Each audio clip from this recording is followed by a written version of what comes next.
Jeg hedder Kirsten Lise Andersen og er privatpraktiserende sundhedsplejerske fra min virksomhed Working with Baby. Jeg har 15 års erfaring i mit arbejde med børn som autoriseret sygeplejerske og sundhedsplejerske, og så er jeg mor til 4. I videoen vil jeg give jer mine allerbedste råd til, hvordan I hjælper jeres barn til god nattesøvn. Søvnen er utrolig vigtig for det lille barn, da det er under søvnen, at barnets hjerne og krop restituerer sig, og barnets nye tillærte færdigheder for dagen, de bliver lagret i hukommelsen. Et nyfødt barn sover det meste af døgnets 24 timer. I gennemsnit sover et nyfødt barn mellem 16 og 18 timer i døgnet. Det bliver mindre, jo ældre barnet bliver, og når barnet når op på omkring 1 år til 1,5, vil det være nede på at sove 13-14 timer i døgnet. Børn har forskellige behov for søvn, og nogle børn vil sove mere eller mindre end gennemsnittet.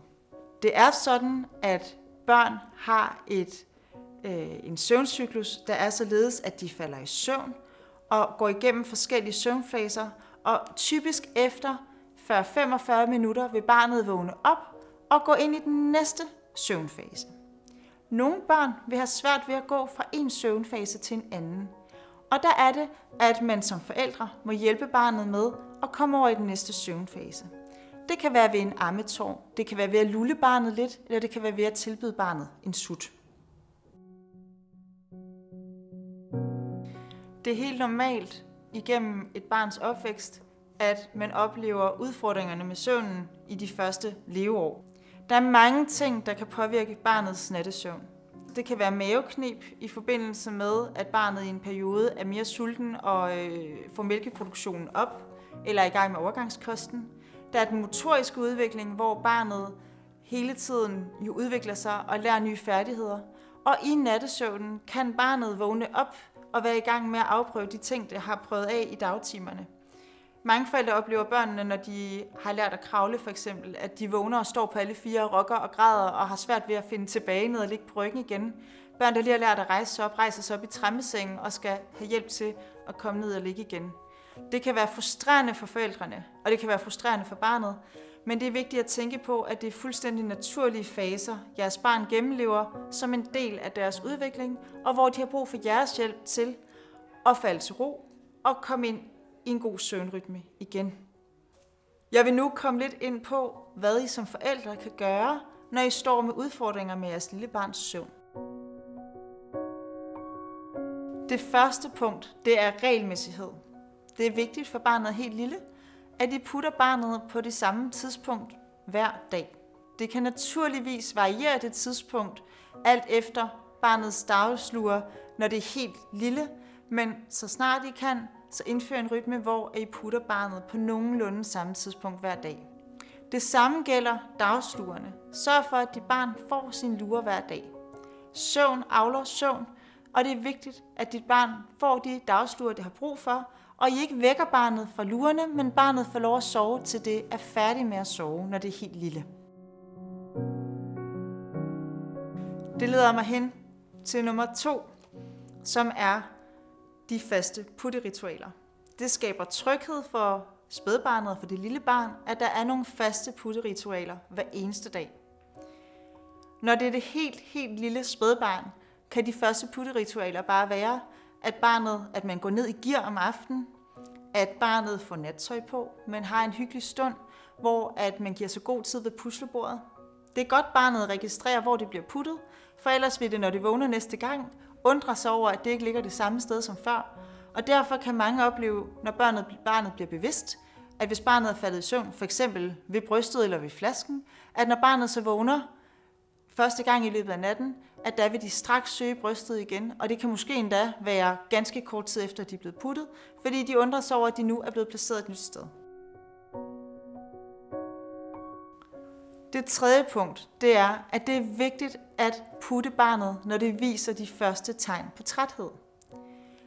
De typiske træthedstegn vil være, at barnet vil søge sin øjenkontakt væk fra jer, barnet vil gnide øjnene, barnet vil måske gabe, og det er vigtigt at putte barnet lige inden, at det bliver alt for træt. Det fjerde punkt er, at det er vigtigt allerede for barnet er nyfødt at gøre forskel på dag og nat, altså på lys og mørke. Det vil sige, at når barnet bliver puttet til lur i dagtimerne, er det vigtigt, at barnet bliver puttet, hvor det er lyst, gerne udenfor, når det er stort nok til det. Til gengæld, så om aftenen, så er det vigtigt at sørge for mørke til barnet, at man dæmper belysningen, når barnet bliver puttet, og at barnet om natten sover i mørke. Forskellen mellem dag og nat, mellem lys og mørke, bivirker, at barnet får en oplevelse af at få sit indre ur indstillet efter døgnet. Det gør også, at kroppen udskiller melatonin, som er søvnhormonet, og det gør, at barnet oplever en naturlig træthed om aftenen, fordi at barnets krop oplever den her vekselvirkning mellem dag og nat, mellem lys og mørke.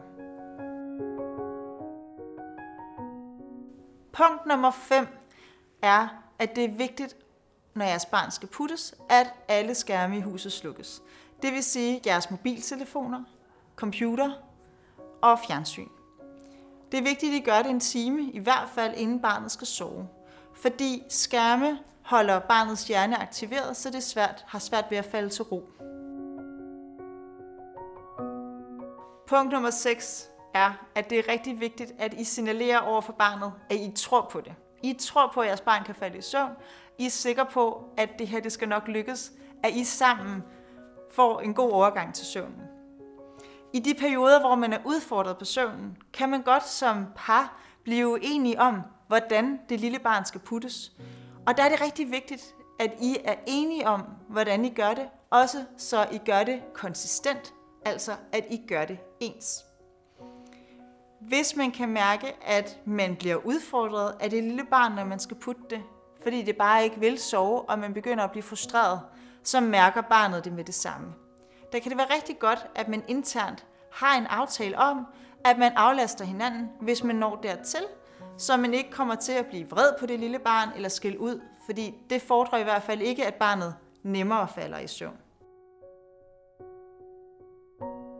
Det er vigtigt, at barnet bliver puttet et velkendt sted, så man ikke hver aften putter barnet et nyt sted i stuen, eller går rundt med det, eller hopper med det, eller hvad man nu gør. Det er vigtigt, at man gør det samme hver aften. Og der er det vigtigt, at man skaber et godt sovemiljø, så barnet har en seng, en vugge, en babynest, hvor det nu er, man putter barnet, som er det samme hver eneste gang. Og det gælder også i dagtimerne, kan det være en god idé, at man har barnevognen for eksempel, som er det faste sted, barnet bliver puttet om dagen. Det er vigtigt at være opmærksom på, når I har et nyfødt spædbarn, at man i Danmark anbefaler, at spædbørnene sover på ryggen.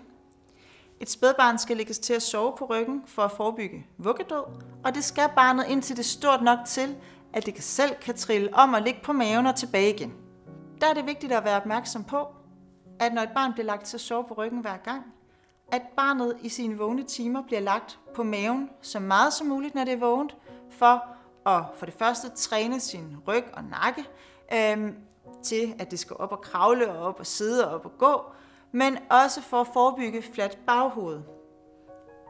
Det kan være godt, at I er opmærksom på, om jeres barn har en favoritside, så når barnet ligger på ryggen, er der en del børn, som typisk vil ligge med hovedet fast til den ene side.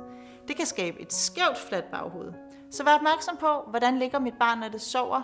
Hjælp barnet med at få drejet hovedet til den anden side, så barnet skiftevis sover med hovedet til den ene og den anden side.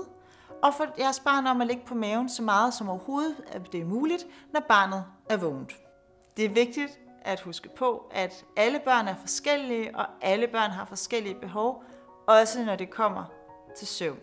I ved, hvad der virker bedst for jer og jeres barn, men jeg håber meget, at I har fået nogle råd her, som I kan bruge, så I alle sammen som familie kommer til at få en rigtig god nattesøvn.